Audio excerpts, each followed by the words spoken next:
అద్భుతమైనటువంటి చరిత్ర.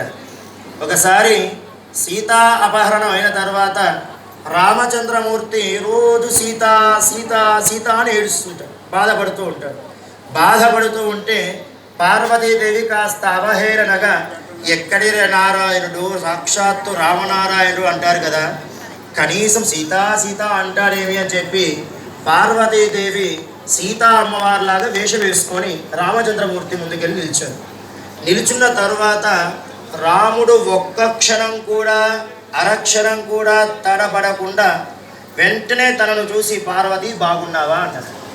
సీతా అమ్మవారిలాగా వేషం వేసుకొని వెళ్ళాడు. అదే సీతా అమ్మవారిలాగా వేషం వేసుకొని తిరిగి శివుడి వెళ్ళిన తర్వాత చూసి తప్పైపోయింది అన్న తర్వాత ఆ రోజు నుంచి శివుడు పార్వతీదేవితో కాస్త మర్యాదగా దూరంగా ఉంటున్నాడు.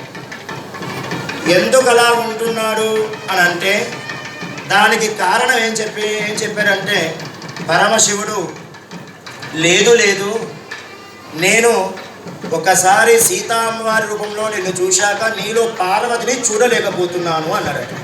అంటే సౌందర్యం అనేటటువంటిది అంత గొప్పది. అంత గొప్ప సౌందర్యవతులనిద్దరిని ఇచ్చి స్వామికి కళ్యాణ మహోత్సవాన్ని నిర్ణయించారు. ముందుగా వేద మంత్ర ఆశీర్వచనం జరుగుతుంది. అంతా కూడా నమస్కారం చేసుకోండి. ఓం సామ్రా